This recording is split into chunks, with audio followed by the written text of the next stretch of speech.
ಕಿಚ್ಚು ಟೈಮ್ಸ್ಗೆ ಸ್ವಾಗತ.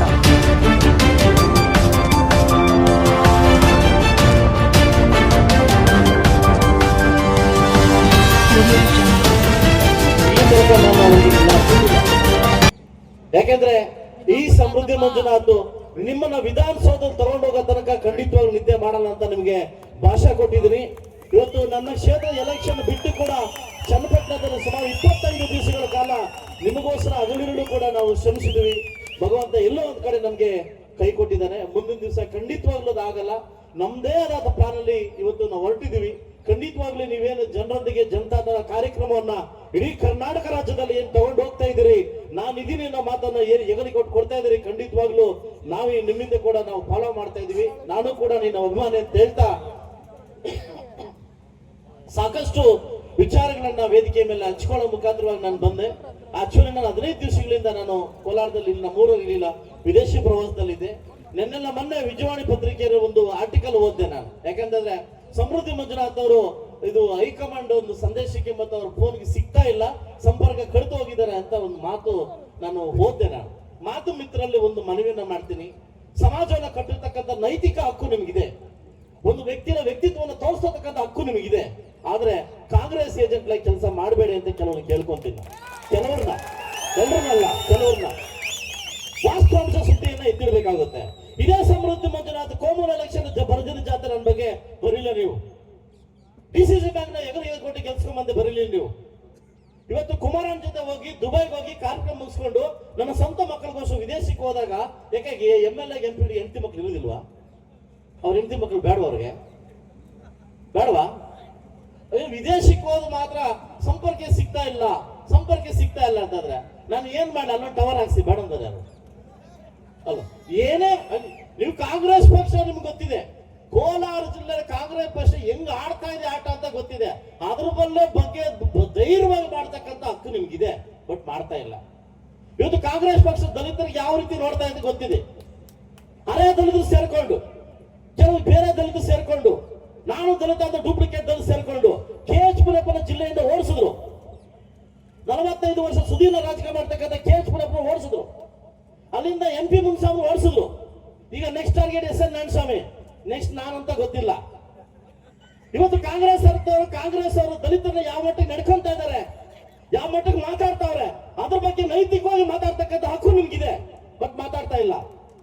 ದಿನ ಬೆಳಗಾದ್ರೆ ದಲಿತ ಶಾಸಕರ ಟಾರ್ಗೆಟ್ ಮಾಡ್ಕೊಂಡು ಮಾತಾಡ್ತಕ್ಕಂಥ ಶಾಸಕರ ಬಗ್ಗೆ ಪ್ರಶ್ನೆ ಮಾಡ್ತಕ್ಕಂಥ ಹಕ್ಕು ನಿಮ್ಗಿಲ್ಲ. ಏನಾದ್ರೂ JDS ಒಂದು ಸಿಕ್ಕಾಕೊಂಡ್ಬಿಟ್ರೆ ಗುಂಪುಗಾರಿಕೆ JDS ಎಲ್ಲಿಲ್ಲ ಸ್ವಾಮಿ, ಗುಂಪುಗಾರಿಕೆ ಎಲ್ಲಿಲ್ಲಪ್ಪ.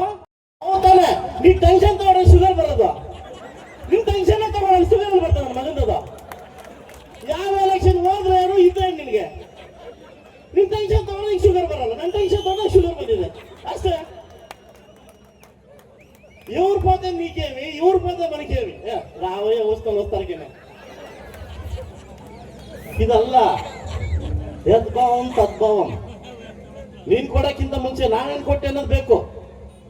ಕಾರ್ಯಕರ್ತ ನಮ್ ಗೆಲ್ಸವ್ರೆ. ಇವತ್ತು RCB ಫ್ಯಾನ್ಸ್ ಅಲ್ಲಿ ಇವತ್ತು ನಂಬರ್ 1. ಅದೇ ತರ JDS ಸೋತ್ರು ಕೂಡ ನಂಬರ್ 1 ಫ್ಯಾನ್ಸ್ ಕರ್ನಾಟಕ ರಾಜ್ಯದಲ್ಲಿ ಇದ್ದಾರೆ. ತಾಕತ್ತಿದ್ರೆ ಮುಟ್ಟಕ್ಕಿಂತ ಮುಂಚೆ ನೋಡ್ಕೊಂಡು ಮುಟ್ಟಿ. ಯಾರ್ಯಾರೋ ನೋಡ್ತಾ ಇದ್ದ ಮಾತುಗಳು ಏನ್ ಕೋಲಾರ ಜಿಲ್ಲೆಯಲ್ಲಿ ಅವ್ರದೇ ನಾಲ್ಗೆ ಅವ್ರದೇ ಮಾತುಗಳು ಇಡ್ತಾ ಇಲ್ಲ. ಮಾತಾಡಕ್ಕಿಂತ ಮುಂಚೆ, ಎಗರ್ಸೋಡಕ್ಕಿಂತ ಮುಂಚೆ, ಸವಾಲ್ ಹಾಕಕ್ಕಿಂತ ಮುಂಚೆ ಯಾರ ಮೇಲೆ ಹಾಕ್ತಾ ಇದೀವಿ ಅದು ಸವಾಲ್ ಹಾಕ್ಬೇಕು. ಅದು ರಾಜಕಾರಣ, ಅದು ಅಡ್ಜಸ್ಟ್ಮೆಂಟ್ ರಾಜಕಾರಣ. ಬೆಳಗ್ಗೆ ಒಬ್ಬನ ಹತ್ರ ಮೀಟಿಂಗು, ಮಧ್ಯಾಹ್ನ ಮೀಟಿಂಗು, ಸಾಯಂಕಾಲ ಒಬ್ಬನ ಮೀಟಿಂಗು. ಇತ್ತೀಚೆಗೆ ಏನಾಗಿದೆ, ನಾಟಿ ಕೋಳಿ ಮೀಟಿಂಗ್ ಜಾಸ್ತಿ ಆಗ್ಬಿಟ್ಟಿದೆ, ಹೌದಲ್ಲ? ಇದೇನಾಗುತ್ತೆ, ಈ ಅಡ್ಜಸ್ಟ್ಮೆಂಟ್ ರಾಜಕಾರಣಕ್ಕೆ ಹೋಗ್ತೀವಿ. ನನ್ನಂತ ಯುವಕ ರಾಜಕಾರಣ ಬಳಿ ಭಯ ಬೀಳ್ತೀವಿ. ಯಾಕೆ ಗೊತ್ತಾ? ಎಲ್ಲಿ KH ಮುನಿಯಪ್ಪನೋ, ಎಲ್ಲೋ ಯಾರ ಅಧ್ಯಕ್ಷನೋ ನನಗೆ ಡೌಟ್ ಇಲ್ಲ ಕೋಲಾರ ಜಿಲ್ಲೆಯಲ್ಲಿ, ಅದಲ್ಲ. ನಿಯತ್ ಬಗ್ಗೆ ಮಾತಾಡ್ತಾರೆ. ಮುನ್ಸ್ವಾಮಿನ ಗೆಲ್ಸಿದವ್ರು ಯಾರು? ಇವರು ಕಾಂಗ್ರೆಸ್ ನಿಯತ್ ಅಂತ ಮಾತಾಡ್ತಾರೆ. ಇಡೀ ಗುಂಪುಗಾರಿಕೆ ಮಾಡೋಕೆ ನೀವು BJP ತಂದದ್ದು ಯಾರು? ನೀವು ಬಳವಡಿ, ನಿಮ್ದು ಬಳವಡಿ, ಅದಲ್ವಾ? ಇದು ನಿಮ್ದು ಮನೆಯಿಂದ 3 ಬಾಗಿಲಲ್ಲ 4 ಬಾಗಿಲಾಗಿದೆ.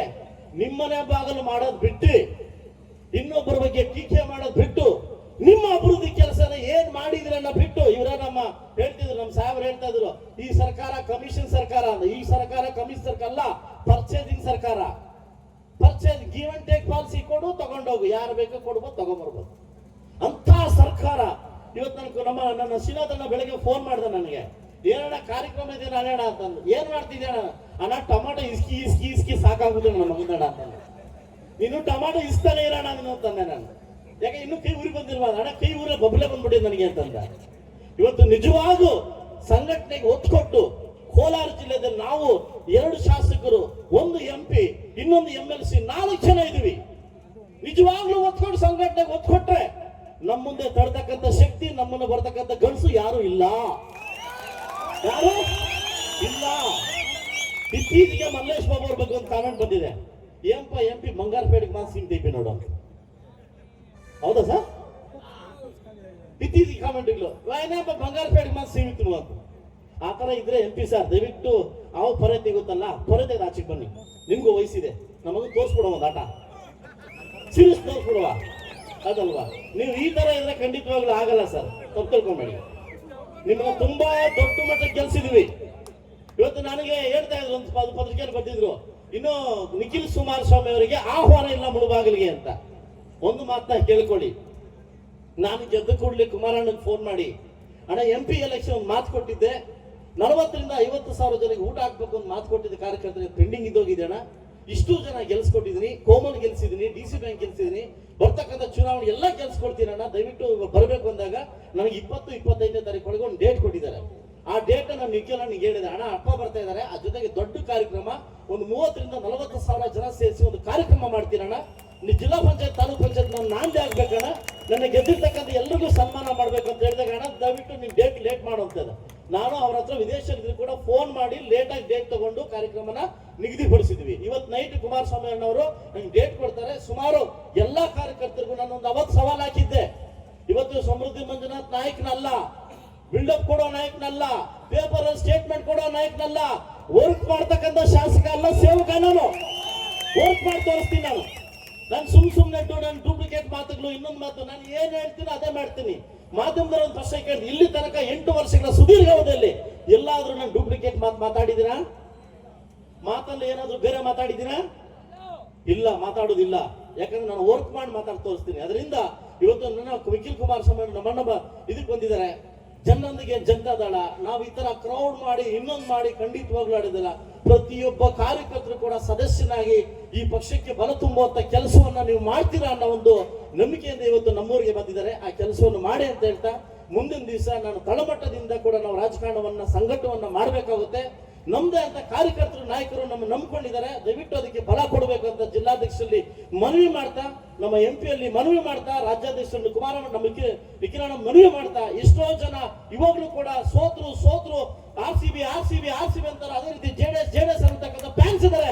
ಅವ್ರಿಗೋಸ್ಕರ ನಾವು ಬದುಕಬೇಕು ಅಂತ ಹೇಳ್ತಾ, ಅವ್ರಿಗೋಸ್ಕರ ಸಂಘಟನೆ ಮಾಡ್ಬೇಕಂತ ಹೇಳ್ತಾ, ಮುಂದಿನ ದಿವಸ ನೀವೇನೇ ಹೆಜ್ಜೆ ಇಟ್ಟರು ಕೂಡ ಹೆಜ್ಜೆಯಲ್ಲಿ ಹೆಜ್ಜೆ ಇಡ್ತೀವಿ ಅಂತ ಹೇಳ್ತಾ, ಖಂಡಿತವಾಗ್ಲೂ ಒಂದು ನಿಮಗೆ ಗೊತ್ತಿರ್ಬೇಕು, ನಾನು ಸ್ವಲ್ಪ ಕೋಪ ಮಾಡ್ಕೊಂತೀನಿ ನೇರವಾಗಿ. ನಾನು ಇನ್ನೊಂದು ಮುಂದೊಂದು ನಮ್ಮ ತಾಯಿ ನಾನು ಮಾತಾಡಲ್ಲ, ಮಾತಾಡಕ್ ನನ್ಗೆ ಬರಲ್ಲ, ನಾನು ಮಾತಾಡಿಲ್ಲ. ಅಣ್ಣ ಕುಮಾರಣ್ಣ ನೀನು ಮಾಡೋದು ತಪ್ಪು, ಅದೇ ಸುಮ್ಮನೆ ಅಣ್ಣ ನೀನು ಮಾಡೋದು ತಪ್ಪು ಅಂತ ನಾನು ಸ್ವಲ್ಪ ನೇರ ಮಾತಾಡ್ತೀನಿ. ಇತ್ತೀಗ ಸ್ವಲ್ಪ ಚೇಂಜ್ ಆಗಿದೆ ಬ್ರದರ್, ಸ್ವಲ್ಪ ಚೇಂಜ್ ಆಗಿದೆ. ಯಾಕೋ ಇದಕ್ಕೆ ಕಾಲ ಬರ್ತಾ ಇಲ್ಲ, ಇದಕ್ಕೆ ಅನುಭವ ಅಲ್ಲ, ಕಾಲ ಬರ್ತಾ ಇಲ್ಲ. ಇದೇ ತರ ಆಡಿ ಕನ್ನಡ ಹೋದ ಕನ್ನಡ ಇದ್ಯಾಕೋ ಜಾಸ್ತಿ ನಿಯಂತ್ರ ಕಾಲ ಸ್ವಲ್ಪ ಬದಲಾಗಿದೆ. ಬದಲಾವಣೆ ತೋರಿಸ್ತೀನಿ ಖಂಡಿತವಾಗ್ಲೂ. ನಿಮ್ ಜೊತೆ ಇರ್ತೀವಿ. ಇನ್ನೊಂದು ಮಾತಾಡೋದು ಮುಂದೊಂದು ಮಾತಾಡೋದು ನಮ್ಮ ಜಾಯಮಾನದಲ್ಲಿ ಇಲ್ಲ. ಏಕೆ ಅಲ್ಲೇ ಎಲ್ಲ ಆಡ್ರಿ, ಅಲ್ಲೇ ಬಹುಮಾನ ಸಿಗ್ಬೋದು, ಹೋದ್ರೆ ಹೋಗ್ಬೋದು. ಸೊ ಖಂಡಿತವಾಗ್ಲೂ ಮುಂದಿನ ದಿವಸ ನನ್ನ ಅಪ್ಪಾಜಿಗೆ ಮಾತು ಕೊಟ್ಟಿದೆ, MP ಎಲೆಕ್ಷನ್ ಅಲ್ಲಿ ಇಲ್ಲಿ ಕೂತಿರ್ತಕ್ಕಂಥ ಎಲ್ರಿಗೂ ಸೇರಿ 40 ಸಾವಿರ ಲೀಡ್ ಕೊಟ್ಟು MP ಗೆಲ್ಸ್ಕೊಂಬಂತ ಹೇಳಿದ್ದೆ. MP ಗೆಲ್ಸ್ಕೊಂಬಂದ್ ಕೊಟ್ಟಿವಿ, ನಾವು 40 ಸಾವಿರ ಲೀಡ್ ಕೊಟ್ವಿ. ಮೊನ್ನೆ ಕೂಡ ಎಲೆಕ್ಷನ್ ಹೇಳಿದ್ವಿ, ಎಷ್ಟು ಗೆಲ್ಸ್ಕೊಂಬಂದಿದ್ವಿ. ಮುಂದೆ ಕೂಡ ಹೇಳ್ತಾ ಇದೀವಿ, ಖಂಡಿತವಾಗ್ಲೂ ಕೂಡ ನಿಮ್ ಜೊತೆ ಸಂಘಟನೆಗೆ ಒತ್ತು ಕೊಟ್ಟು, ನನಗೂ ವಹಿಸಿದೆ, ನಿಮಗೂ ವಹಿಸಿದೆ, ಸಂಘಟನೆ ಒತ್ತು ಕೊಟ್ಟು ಇಡೀ ರಾಜ್ಯವನ್ನ ಸುತ್ತುವನ್ನ ಕೆಲಸವನ್ನ ಮಾಡೋಣ, ಪಕ್ಷವನ್ನ ಅಧಿಕಾರಕ್ಕೆ ತರೋಣ.